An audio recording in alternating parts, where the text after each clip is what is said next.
अस्सलाम वालेकुम नाज़रीन, मेरा नाम अना यूसुफ है और आप देख रहे हैं प्रोग्राम सिटी एट 10। आज के प्रोग्राम का टॉपिक मेरे साथ साथ बहुत सारे लोग इस मसले का शिकार रहते हैं।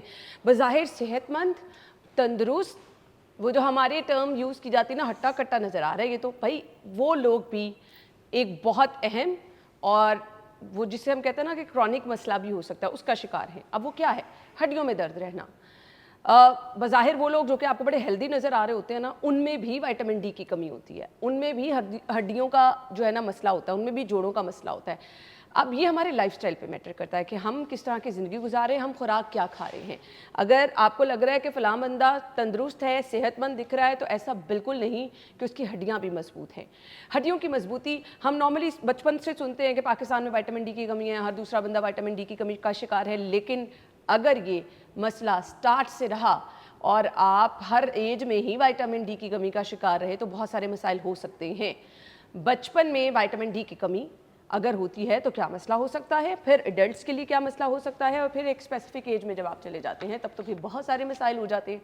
मैंने बहुत सारे लोगों को बेड पे ही लेटे देखा है। वजूहात जब पता चलती है तो पता चलता है जी इन्हें शदीद किस्म की हड्डियों की कमज़ोरी है। तो हड्डियों की कमज़ोरी जो है, हमारी पूरी बॉडी का स्ट्रक्चर, हमारा ये ढांचा हड्डियों पर ही है, और अगर आपका वो स्ट्रक्चर ही कमज़ोर हो जाएगा तो फिर आप हमेशा बीमार रहेंगे। और फिर मैं बहुत सारे लोगों को देखती हूँ कि हड्डियाँ भुरभुराहट का शिकार हो जाती हैं, हड्डियाँ टेढ़ी होना शुरू हो जाती हैं, उनकी शेप बिल्कुल चेंज होना शुरू हो जाती है। तो इसके लिए हम आज का शो हमने स्पेशली रखा है। अगर आपको लगता है कि आपको जॉइंट्स में पेन रहती है, हड्डियों में दर्द रहती है, तो आपको ज़रूर विटामिन डी का टेस्ट कराने, जो कि पहले इनिशियल स्टेज है। उसके बाद क्या करना है वो मैं बिल्कुल नहीं बताऊंगी, वो हमें बताएंगी मरियम, जो कि फिजियोथेरेपिस्ट हैं, जिन्होंने आज के प्रोग्राम में ज्वाइन किया है। अस्सलाम वालेकुम मरियम। वालेकुम सलाम। Mariam, thank you so much. हम जब आपको बुलाते हैं लोगों की हेल्प के लिए, और थोड़ी सी मेरी भी हेल्प हो जाती है आपके आने से, मैं भी कोशिश करती हूँ कि मैं कुछ हलचल कर लूँ। हड्डियों की कमज़ोरी, इसके कुछ सिम्टम्स बताएंगी, किस तरह से प्रेजेंट करते हैं? स्वेट जॉइंट स्टिफनेस रहना, आपकी जॉइंट्स में से पॉपिंग साउंड्स आना, कड़क कड़क की आवाज़ आना, बाजू हिला रहे हैं, कटक कटक हो रही है, घुटनों में से सीढ़ियाँ चढ़ रहे हैं, उतर रहे हैं, आवाज़ें आ रही हैं, फिर आपको लगता है कि ऐसे जैसे दर्द भी हो रही है आवाज़ आने के साथ साथ, या फिर आपके नी लॉक हो रहा है या कंधा लॉक हो रहा है, या सुबह उठ रहे हैं तो उंगलियां सीधी नहीं हो रही, जॉइंट स्टिफनेस इतनी ज़्यादा आ गई है, और हर वक्त पट्ठों में दर्द है, आप दुबई जा रहे हैं, तो ये सारी अलामतें हैं कि आपको शोल्डर में, कुछ लोगों को नेक में पेन रहती है, गर्दन सीधी नहीं की जाती है, ये सारी अलामात हैं इस चीज़। ये तो रूटीन में हर किसी को रहती हैं। इवन मैं अपने आप से स्टार्ट कर लूँ तो जब आप सो के उठे तो अक्सर ऐसा होता है, नेक में पेन हो रही है, शोल्डर में पेन हो रही है, थोड़ा सा आप टाइम लेते हैं स्टेबल होने के लिए। तो रात को जब आप सो के उठ रहे हैं, आपको तो फ्रेश उठना चाहिए, रिलैक्स उठना चाहिए। तो यहाँ से पता चलता है कि आपको हड्डियों का मसला है। हाँ जी, करना क्या है हमने? देखिए, जैसे आप अपनी कंडीशंस बताई, जो सिम्टम्स आपके हैं, बहुत सारे फैक्टर्स हैं उसके अंदर, लेकिन हम बात करेंगे कि विटामिन डी की कमी या मल्टी विटामिन्स का इंटेक ना करने की जो रिजल्ट्स हैं वो क्यों हो रहे हैं, उनको कैसे बेटर बनाना है। आप जैसा बता रही हैं स्टिफनेस के साथ उठती हैं, इस तरह से एक तो पॉस्चर बड़ा मैटर करता है, दूसरा आप एक्सरसाइज या स्ट्रेचिंग्स नहीं करते हैं, वो बहुत मैटर करता है। लेकिन अगर आपकी डाइट अच्छी नहीं है, तब हम मल्टी विटामिन्स के थ्रू बेसिक न्यूट्रिएंट्स जो बॉडी को चाहिए वो ऐड ऑन करते हैं। अगर हम एक पेशेंट आ रहा है ना, अगर हम उसमें सिर्फ उसका विटामिन डी, उसका कैल्शियम इंटेक, जिंक और मैग्नीशियम, ये 4 चीज़ें बैलेंस कर दें, बॉडी के अंदर बेसिक न्यूट्रिएंट्स चले जाएं, यकीन करें उसकी इंड्योरेंस बढ़ जाएगी, बॉडी की एक्सीलेंसी बढ़ जाएगी, मसल की स्ट्रेंथ बढ़ जाएगी। उसके बाद वो रीहैब करेगा तो वो गुड टू गो है। लेकिन बेसिक न्यूट्रिएंट्स की कमी की वजह से हम ऊपर से जितना मर्जी उसको मैनेज करने की कोशिश कर लें, वो अंदर जो डेफिशिएंसीज हैं वो बाहर तो कहीं ना कहीं से नजर मतलब आप हड्डियों की दर्द के साथ जा रहे हैं फिजियोथेरेपिस्ट के पास, आप एक के बाद 2, 3, 4 सेशन लेते चले जा रहे हैं, आप कह रहे हैं डॉक्टर साहब मुझे तो फर्क ही नहीं पड़ा। हाँ जी, क्योंकि आप मसले की जड़ तक नहीं गए। सो आपके पास अगर कोई पेशेंट आता है तो सबसे पहले आप रिक्वायर्ड टेस्ट कराती होंगी? बिल्कुल ऐसे ही है, हम उनके टेस्ट कराते हैं। जैसे मैं कोई सिम्टम बता रहा है कि मुझे बड़ा लेथार्जिक फील होता है, डाउन रहता हूँ, एनर्जी लो है, लो आयरन, अपने आयरन्स चेक कराएं। अगर आपको फील होता है क्रैम्प्स बहुत ज्यादा पड़ते हैं, कड़ल पड़ते हैं, आई एम रियली सॉरी, ये कुछ सिम्टम्स बड़ी जबरदस्त चीजें हैं, प्लीज इसको देख लें अगर आपके साथ ये सिम्टम्स है स्टार्ट से। देखें, अगर आपको लेथार्जिक फील होता है, बड़ा थकावट का शिकार है, एनर्जी लेवल्स लो हैं, तो अपने आयरन सबसे पहले चेक कराएं। ठीक है, सीबीसी एक नॉर्मल टेस्ट करा लें। बिल्कुल, अपने आयरन लेवल्स चेक कराएं। उसके बाद अगर आपको फील होता है कि आपको कड़ल पड़ रहे हैं, क्रैम्प्स हैं, आप बैठे बैठे कड़ल पड़ रहा है या फिर आप सोए हुए हैं तो कड़ल पड़ रहे हैं, तो अपने इलेक्ट्रोलाइट सोडियम और पोटेशियम का चेक कराएं कि वो पोटेशियम और सोडियम मरियम, मुकम्मल आपकी है। बात से याद आया, मेरी ऐसे होता है फिंगर्स दोनों एकदम से ऐसे स्टिफ हो जाती हैं और दोनों में स्पेस आ जाती है, और कितनी देर तक, जब तक मैं वो मसल बिल्कुल ऐसे करती नहीं हूँ ना बिल्कुल, तब तक वो स्पेस उस तरह से रहती है। उसको कहते हैं मेरे ख्याल से क्रैम्प। हाँ जी, क्रैम्प्स पड़ना इसी तरह से, जैसे नाड़ पे नाड़ चढ़ जाए कह लो, या पट्ठे पे पट्ठा, उस तरह से हो जाता है। या समटाइम्स हमारे जॉइंट्स जो हैं वो ट्विच कर रहे होते हैं, मसल्स ट्विच कर रहे होते हैं, तो उन सब में आप जो अपने सोडियम और पोटेशियम का इंटेक अच्छा रखें। फिर सोए हुए जिनकी टांगों में दर्द रहता है, बेचैनी रहती है, या आपको लगता है कि रात को वो फिर वही मसला क्रैम्प्स या स्टिफनेस आ जाती है टांगों में, रेस्टलेस लेग सिंड्रोम जिसको हम बोलते हैं, बेचैनी टांगों में, वो मैग्नीशियम ग्लाइसिनेट, मैग्नीशियम का टेस्ट लाजमी कराएं, साथ अपने मैग्नीशियम ग्लाइसिनेट ऐड करें। ठीक है, फिर आपके अगर छोटे जॉइंट्स में पेन रहता है या जिस तरह से भी आपको फील होता है, तो अपने टेस्ट कराएं जिसके अंदर हम सीरम यूरिक एसिड चेक करते हैं, फैमिली हिस्ट्री तो नहीं है, जीन्स के थ्रू तो नहीं आ गया है, या फिर आपकी डाइट ऐसी तो नहीं है जिसकी वजह से आप यूरिक एसिड के लिए प्रोन हो गए हैं। फिर हम आरए फैक्टर, गैंठिया, ये सारे टेस्ट करवा कर देखते हैं जिससे पता चले कि आखिर रूट कॉज क्या है। जब तक आप रूट कॉज तक नहीं पहुंचेंगे, आप जितना मर्जी पेशेंट को रिहैब कराते दें, आपको रिजल्ट्स आने की बजाय उल्टा आप बैकवर्ड उसको गेयर लगवा देंगे patient ये को। 3-4 टेस्ट हैं, ये 3-4 सिम्टम्स के साथ आपको खुदा न खास्ता अगर इनमें से कोई सिम्टम्स हैं तो अपने ये वाले टेस्ट लाजमी करा लें। उसके बाद आपका प्लान क्या है, किस तरह से ट्रीटमेंट प्लान होगा, वो डिसाइड किया जाएगा। मरियम, मुसलसल जिनको हड्डियों में दर्द रहता है, आप इग्नोर कर रहे हैं, आप कोई सप्लीमेंट नहीं ले रहे, आगे चल के कौन सी ऐसी सीवियर बीमारी हो सकती है हड्डियों की? देखिए, सबसे पहले जो सिवियरिटी यही होगी ना कि आप हर वक्त तकलीफ में हैं। बिल्कुल, ये आपने कोई ठीक- छोटी सिवियरिटी नहीं नहीं है। नहीं नहीं नहीं, ये तो आप मतलब 24 घंटे तकलीफ में रहे। बिल्कुल, आप पेन में हैं, इसका मतलब आपकी बॉडी आपको कह रही है कि do something about it. Body बोल के नहीं बताएगी I am in pen, please rest कर लो, लेट जाओ, मुझे अंदर कोई फ्यूल दे दो, कोई एनर्जी लेवल्स अप कर लो। बॉडी आपको सिम्टम्स देगी। पेन में है, ये सिवियरिटी ही है। ठीक है, उसके बाद क्या होता है, जॉइंट लॉकिंग, पॉपिंग, ये सारा कुछ स्टार्ट हो जाता है। उसके बाद और आगे चले जो आपके पैचेस बनने लग जाते हैं, जिनको विटामिन डी की कमी है, वाइट पैचेस जिनको फील हो रहे होते हैं, जिनकी कैल्शियम की कमी है, उनके नेल्स के अंदर आप देखेंगे कि वो डेफिशिएंसीज spot भी हो जाती नज़र हैं, आनी शुरू हो जाती हैं। फिर आपको हर वक्त की थकावट और इतनी ज़्यादा होती है कि वो फिर आपकी जो जॉइंट्स हैं डीजेनरेशन की तरफ चली जाती हैं, डिहाइड्रेट हो जाते हैं। इमेजिन करें एक जॉइंट है, उसका फ्यूल है, वो उसको प्रॉपर तौर पे नहीं मिल रहा है, जिसने उसको स्टेबल रखना है, तो वो डिहाइड्रेट होना शुरू हो जाएगा। अब फूल को पानी नहीं मिल रहा है, वो किस तरह नुचड़ जाता है, इस तरह निढाल सा हो जाता है, उसी तरह जॉइंट्स आपके डिहाइड्रेट होते जाएंगे, फिर अपनी पोजीशन चेंज करना शुरू कर देंगे।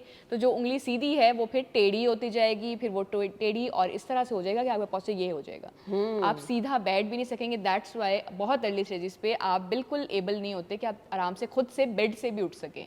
पेन की सिवियरिटी इतनी हो जाती है कि जॉइंट्स में इतनी हिम्मत ही नहीं रहती। मरियम, मैंने बहुत सारे लोगों को देखा, उनके पाँव की उंगलियां टेढ़ी होना शुरू हो जाती हैं, वो भी क्या कोई अलार्मिंग सिम्टम है? देखें, अगर पेन है तो जरूर अलार्मिंग है। कुछ लोगों के पोस्चर्स खराब होते हैं, शुरू से ही पाँव टेढ़े रख के चलते हैं, कमर सीधी नहीं होती, कुब निकाल के चलते हैं, ये पोस्चरल डिफरेंसेस आ जाते हैं। लेकिन जब अगर पेन साथ ऐड ऑन हो गई है, फिर वो अलार्मिंग चीज़ है। फिर आपको फौरी तौर पे एक्सरेज, एमआरआईज, व्हाट्सोएवर रिक्वायर्ड आपको कराना चाहिए, अपने ब्लड टेस्ट कराना चाहिए और उसको रूल आउट करना चाहिए। अच्छा, कुछ बच्चों का मैंने देखा है कि बाय बर्थ कुछ हड्डियां टेढ़ी होती हैं, वो आप पैदाइश के बिल्कुल साथ ही उनका ट्रीटमेंट चलता है, तो क्या उन्हें बड़े होकर भी proper vitamin D level check कराना होता है और प्रॉपर इस चीज़ को मॉनिटर करना होता है कि वो रिकवर हो जाता है? देखिए, हमारे पास अगर पेशेंट आ रहा है, लेट्स सपोज बच्चे की बात कर लेते हैं या किसी बड़े की देख लें, अगर आप किसी भी एक इशू के लिए आ रहे हैं, आपको कोई इंजरी हुई है लोअर बैक पेन की, आप यकीन करें हम उसको कहते हैं कि अब तो ठीक हो गया है फिजियो के थ्रू, लेकिन you have to be very careful in the future,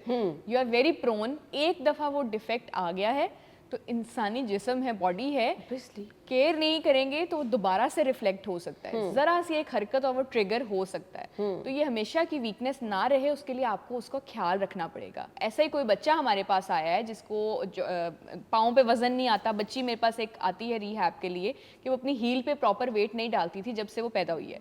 वो पहले तो खेल खेल में था, लेकिन अब ऐसी ग्रोन अप तो उसको आदत ही नहीं है, वो अपने टिप्स पे वजन ढाल के चलती है। बहुत सारे बच्चे ऐसे हैं, स्टार्ट में चलना शुरू करते हैं तो वो बिल्कुल ही अपनी उंगलियों पे चल रहे होते हैं और उनके पाँव की एड़ी जो है वो जमीन पर नहीं लगा रहे होते हैं। हाँ जी, अब उसको फ्लैट फुट आ चुका है, ठीक है, अब वो पूरी तरह से पाँव रख ही नहीं पाती है, उसकी पूरी रिहैब चल रही है। लेकिन अब रीहैब के साथ साथ उसके पेरेंट्स ने उसके अंदर विटामिन डी, उसके कैल्शियम्स और ये सारा कुछ जिस भी फॉर्म में वो दे रहे हैं वो ऐड ऑन कर दिया है, साथ उसकी एक्सरसाइजेस चल रही हैं, साथ उन्होंने शूज़ चेंज किए हैं, मतलब आप चेंजिंग्स लेके आओगे और अब ये चलेंगी ताकि वो डेफिशिएंसी किसी और जॉइंट में फिर से नजर ना आए। मरियम मुझे ये बता दें, अगर आपका बच्चा मतलब तकरीबन कोई 1.5-2 साल से अगर आपका बच्चा चलना शुरू कर रहा है और उसके सिम्टम्स ये हैं कि वो बिल्कुल अपने उंगलियों पे पाँव की चल रहा है, एड़ी ज़मीन पर नहीं लगा रहा, तो उसको वहाँ से आपको डॉक्टर को दिखाना है कि कोई प्रॉब्लम हो सकती है, ये कोई अलार्मिंग साइन है? देखें, जो चीज़ आपको देखने में नॉर्मल नहीं लग रही है दैट इज़ नॉट नॉर्मल। आपको पता है कि बच्चा नहीं लगा रहा है तो वो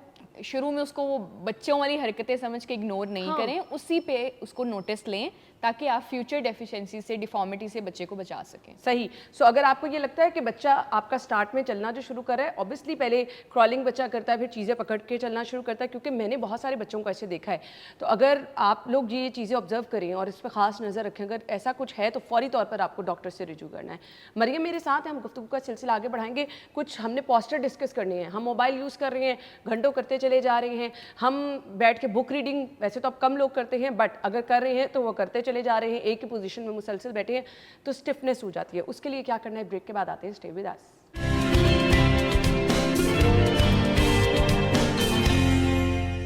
welcome back once again. So हम गुफ्तगू का सिलसिला आगे बढ़ाएंगे। बच्चों के पोस्चर बड़े मैटर करते हैं, स्कूल बैग बहुत ज़्यादा आजकल हैवी हैं, फिर उसके बाद स्कूल बैग के साथ साथ अगर आपका बच्चा, नॉर्मली क्या होता है, टेबल चेयर पे बैठने का रिवाज थोड़ा कम है, बच्चे ज़मीन पे बैठ के पढ़ाई कर रहे हैं, बेड पे बैठ के पढ़ाई कर रहे हैं, तो वो बड़ा प्रॉब्लम हो जाता है। तो आपका बेहतरीन पोस्चर क्या होना चाहिए कि अगर आप राइटिंग कुछ कर रहे हैं तो, और टेबल चेयर मैटर करती है, आपको बेड पे बैठ के या ज़मीन पे बैठ के पढ़ाई करें, परफेक्ट इसकी पोजीशन क्या है? बेड को सिर्फ सोने के लिए रखें बेड को पढ़ाई करने के लिए, ऑफिस वर्क करने के लिए ना इस्तेमाल करें, बहुत बुरा है। लैपटॉप अगर आप बेड पे बैठ के यूज़ कर रहे हैं, बिल्कुल नहीं, आपके ग्लूट्स पेन, आपके लोअर बैक पेन, आपके उठेंगे ना बेड से, आपके घुटनों पे वजन नहीं आएगा, कितनी देर तो आप सीधा होते होते ही लगा देंगे, ठीक है। और ये rounding off shoulder, forward head, ये सारा कुछ आपके बेड पे बैठने की वजह से हो रहा है।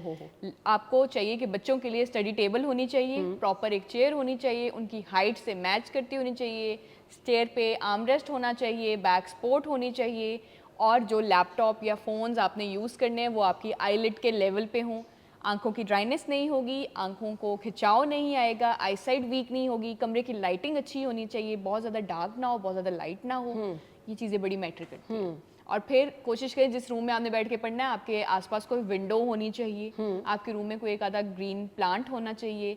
ग्रीन देखना आंखों के लिए बहुत ज़्यादा अच्छा है। अच्छा, ठीक है, ग्रीन देखना, उससे एकदम आंखें रिफ्रेश। वो सुबह की सैर हम जो पढ़ते होते थे, गरम गरम वो सबज सबज जो घास है वो देखी, उस पे औस गिरी हुई, वो आंखों के लिए बड़ा अच्छा है, उस पे वॉक करना बहुत ज़्यादा आज भी आप ये चीज़ें अगर बाहर निकले, सुबह सुबह आप ग्रीनरी देखें और आप घास के ऊपर नंगे पाँव चले, बड़ा अच्छा फील होता है। बिल्कुल, आपका मूड रिफ्रेश होता है, बिल्कुल। आप एकदम फील करते हैं कि वो पाँव के मसल्स रिलैक्स हो गए। ठीक है, तो ये बड़ा अच्छा होता है कि अगर आप रूम में प्लांट्स रख लें, आप देखेंगे बड़े बड़े ऑफिसेज में आपके इधर भी प्लांट्स पड़े हुए, तो वो बड़ा अच्छा एक व्यू आता है आंखों को रिलैक्स करने के लिए।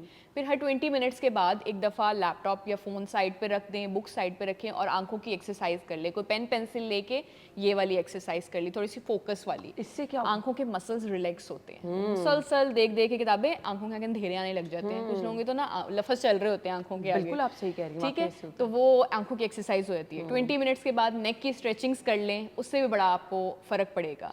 20 मिनट्स बाद कुछ नहीं करना, अपनी जगह पे एक दफ़ा खड़े हो गए, बाहर से चक्कर लगाए, पानी का गिलास पी लिया, थोड़ी थोड़ी चीजें चेंज। मेरी जो बच्चे इस तरह करके बैठते हैं वो चलते भी हैं। आजकल बहुत सारी बच्चियों को मैं देख रही हूँ, ये शोल्डर बहुत आगे रहते हैं। हाँ, क्यों? कॉन्फिडेंस की कमी। अच्छा, बच्चियों के अंदर कॉन्फिडेंट नहीं फील करती हैं, तो वो यूं अपने आप को थोड़ा सा प्रोटेक्टेड करने के लिए ये पोस्चर अपना लेती हैं। अच्छा, ज़्यादा ये चीज़ क्यों आ जाती है? क्योंकि हमने गाइड नहीं किया कि आपने सीधे होके कॉन्फिडेंट तरीके से चलना है। वो पोस्चरल चेंजेस वो डेवलप होती जाती हैं, आपकी एनर्जी लो अगर हम होती जाती मुसलसल है। इस तरह रहेंगे तो हड्डियाँ उसी तरह से आपकी वो डिफॉर्मिटी आ जाती है ना, मैंने बताया ना, डिहाइड्रेट होने शुरू होती है और आहिस्ता आहिस्ता पोजीशन चेंज होनी शुरू हो जाती है। तो उसके लिए बड़ा इंपॉर्टेंट है कि सर्वाइकल स्ट्रेट होनी चाहिए जब भी आप बैठें, जब भी आप बैलेंस करें। आपकी लोअर बैक की सपोर्ट हो, आपके शोल्डर आर्म रेस्ट की सपोर्ट हो, फिर आप थकेंगे भी नहीं और अकड़ के बैठे हुए भी नहीं महसूस होंगे और लॉन्ग टर्म तक एक पोस्चर अडॉप्ट कर सकेंगे। बहुत ज़्यादा राइटिंग वाला अगर आपका काम है, वैसे तो अब बहुत कम हो गया, चीज़ें शिफ्ट हो गई हैं, बट स्टिल तो वो उंगलियों की एक्सरसाइज भी कोई करनी चाहिए। आपके पास स्ट्रेस बॉल या स्क्वीज बॉल जिसको हम कहते हैं वो होनी चाहिए। अच्छा। उसको करते हैं से हाथों की ब्लड सर्कुलेशन अच्छी होती है। रिस्ट के लिए बड़ी इंपॉर्टेंट होती है वो एक्सरसाइज। हल्की हल्की सी मूवमेंट्स दे ली, नीचे को दे ली, जोर दे के ऊपर दे ली। अच्छा। स्क्वीज बॉल से बॉल स्क्वीज कर ली। स्ट्रेस और एंग्जाइटी के लिए बड़ी अच्छी है वो चीज़। तो ये नॉर्मल चीज़ें हैं, ये अगर ऐड ऑन करते जाएंगे तो बड़े मसले नहीं हो आपकी हड्डियों की भी अच्छी वो ग्रोथ भी होती रहेगी और बहुत आप कंफर्टेबल फील करेंगे। ब्लड सर्कुलेशन अच्छी होगी ना, और उसके साथ में से ऑक्सीजन पास होगी। सबसे बड़ी बात आपने जो की है, स्ट्रेस और एंग्जाइटी जिन लोगों को रहती है उनके लिए बड़ा फोकस्ड कुछ लोग नहीं रहते हैं, हाँ, उनके लिए भी ये बहुत अच्छी उनके लिए अच्छा है। उनके लिए एक और एक्सरसाइज भी है। अगर आप एक रबर बैंड ले लें और अगर आपका फोकस खराब हो गया या आप ओवर थिंक करते हैं तो उस रबर बैंड को एक दफ़ा ना खींच दें। अच्छा। वो एकदम वो जो पिंचिंग होती है वो आपको ओवर थिंक दोबारा नहीं करने देगी। अच्छा। ये ओवर थिंकर्स के लिए बड़ी अच्छी एक्सरसाइज है जो साइकोलॉजिस्ट गाइड करते हैं, तो आप इसको भी ऐड कर सकते हैं अगर आप ओवर थिंक बहुत करते हैं। ठीक हो गया जी, ठीक हो गया। अच्छा मरियम, एक फ्रोजन शोल्डर की टर्म यूज़ की जाती है, वो क्या और किन लोगों के साथ होती है? फ्रोजन शोल्डर जैसे कंधे का जाम होना, ये ज़्यादा डायबिटिक पेशेंट्स के अंदर देखा जाता है जो शुगर के मरीज़ हैं, ठीक है। वैसे अगर आपका वेट सडन बड़ा है या बहुत ज़्यादा जल्दी से कम हुआ है तब भी बड़ा प्रोन हो जाता है कि आपका कंधा लॉक हो जाए। हमारा जो शोल्डर है वो लॉक एंड की के मॉडल पे काम करता है। इस तरह से बॉल एंड सॉकेट है और वो जाके लॉक हो जाता है।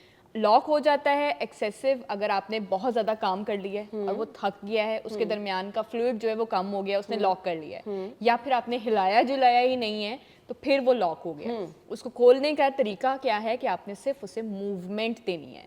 सराउंडिंग मसल्स अब हो गए हैं टाइट, उनको दें गरमाइश और उसके बाद स्लाइट मूवमेंट जारी रखें।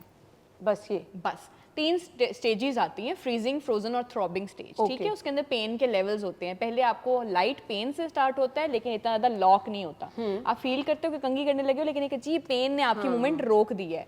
वो मूवमेंट रोक रहा है, पेन बढ़ा रहा है, फिर पेन कम करेगा और मूवमेंट रोक देगा। सही, ठीक है। एंड तक आते आते फिर वो मुकम्मल तौर पे लॉक है कि आपके लिए ये करना भी मुश्किल है, ये करना ही मुश्किल है, लेकिन देयर इज नो पेन।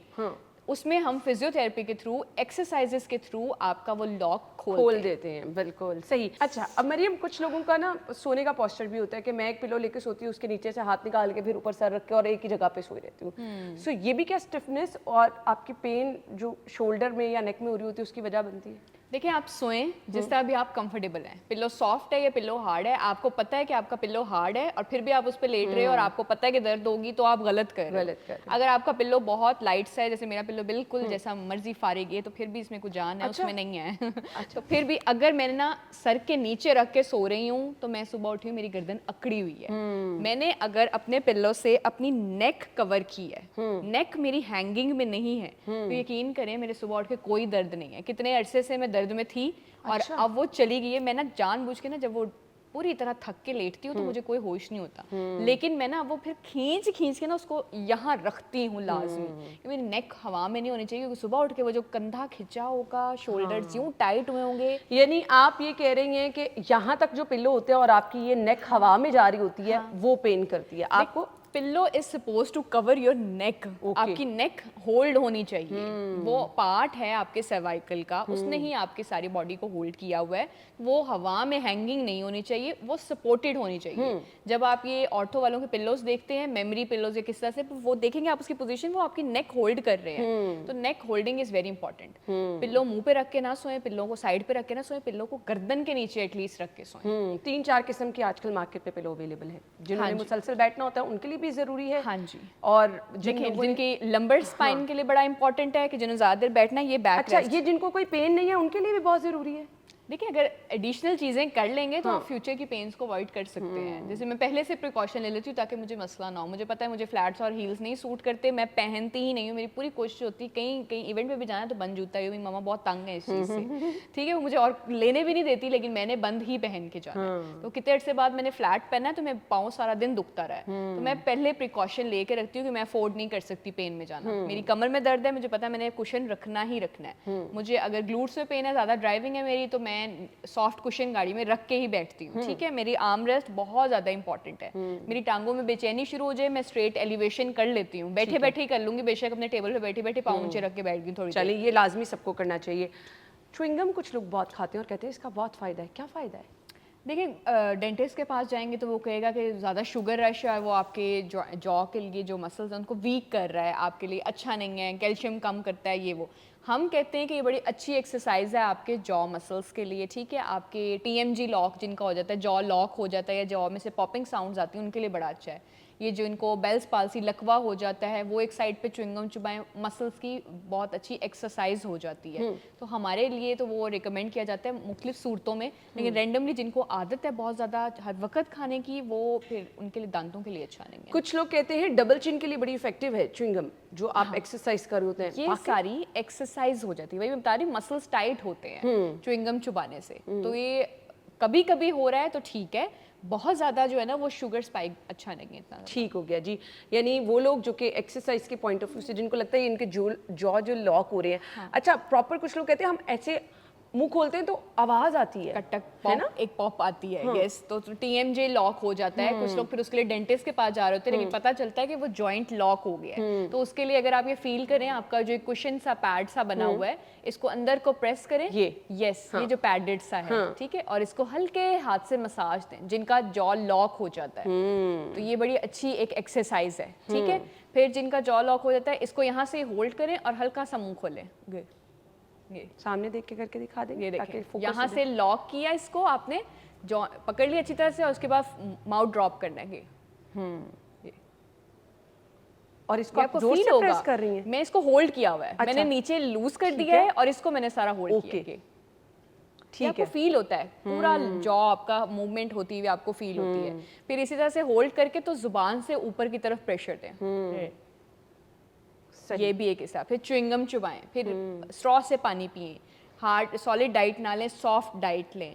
तो ये चीज़ें होती है। फिर हम वो पेन पेंसिल यूज़ करके तो हल्की हल्की सी ग्राइंडिंग देते हैं, वैसे भी कर सकते हैं। ये हल्की हल्की सी ग्राइंडिंग, वो भी बड़ी अच्छी है जॉ की एक्सरसाइज के लिए। चलें जी, जिन लोगों को ये प्रॉब्लम रहता है वो अपनी जॉ के लिए एक्सरसाइज कर सकते हैं। घर में कुछ टाइम के लिए आपने करनी है, 2 से 3 मिनट से स्टार्ट करें और इसको प्रैक्टिस करते रहें तो आपका ये मसला हल हो जाएगा। हम ब्रेक के बाद ज्वाइन करते हैं, स्टे विद अस।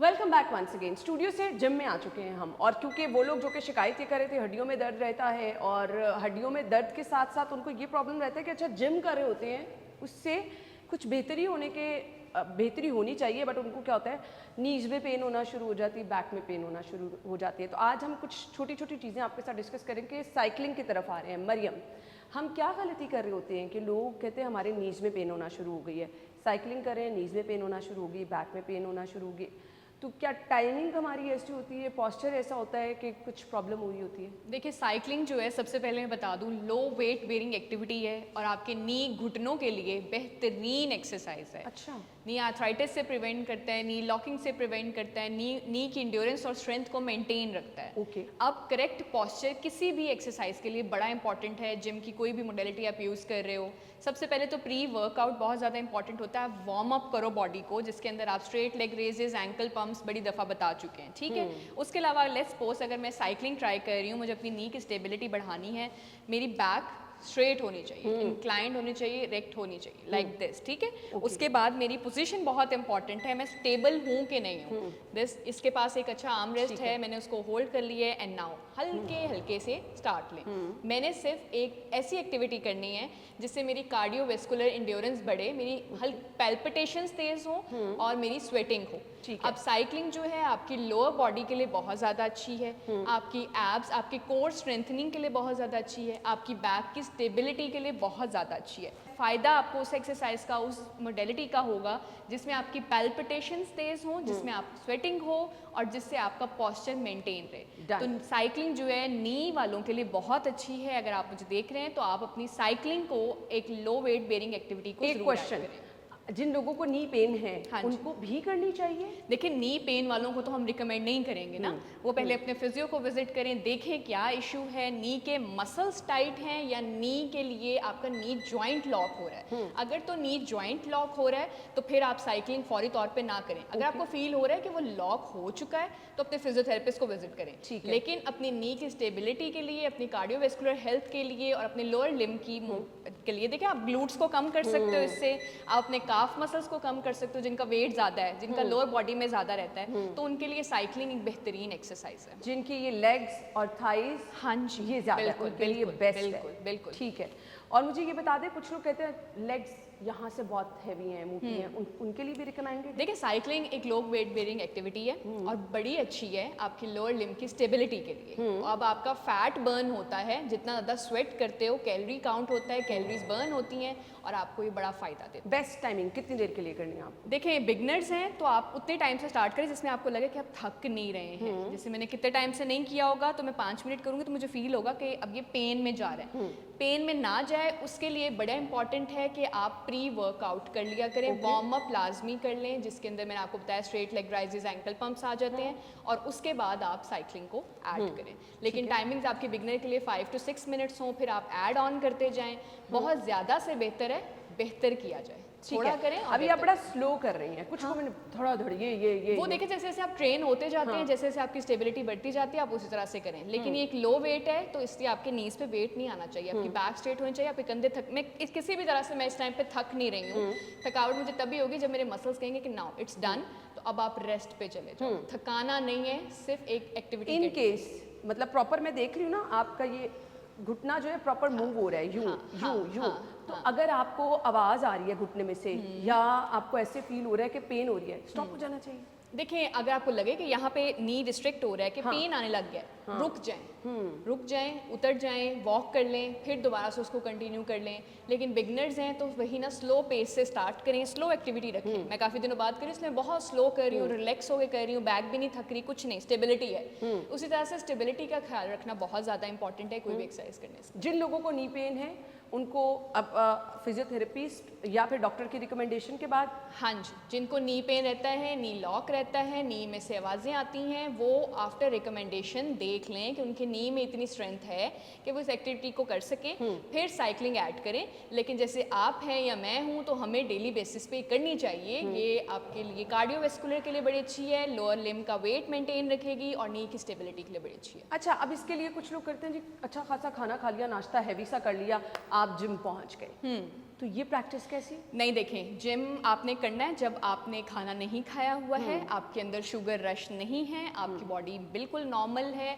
कोई ब्लड स्ट्रीम एक्टिव नहीं हुई हुई है, उस टाइम आप जाके जिम करें तो वो ज़्यादा फ़ायदा देगा। खाना शाना खाया हुआ जाके रश करने लगे हैं, बॉडी तो पहले ही एक्टिव है, वो ब्लड स्ट्रीम तो पहले ही आपका एक्टिव हुआ हुआ है, वो आपको फ़ायदा नहीं देगा। तो आप जब खाना खाए बगैर आप शाम को आराम से तसल्ली से जाएं या अर्ली मॉर्निंग्स की टाइमिंग रखें तो बड़ा बेहतरीन हो जाए। लेकिन ये बहुत बेस्ट है जी साइकिलिंग, कुछ टाइम के लिए आप स्टार्ट करें और अगर आप बिगनर्स हैं तो आपको बता दिए कि आपने बिल्कुल कम टाइम का और फिर उसको आप स्टेप बाय स्टेप बढ़ाते रहें, ये आपके लिए बेहतर होगा। एकदम से बहुत कुछ करना आपको अच्छा रिजल्ट के बजाय मुख्तलिफ प्रॉब्लम्स आपके साथ हो सकती हैं। ब्रेक के बाद ज्वाइन करते हैं, स्टे विद अस।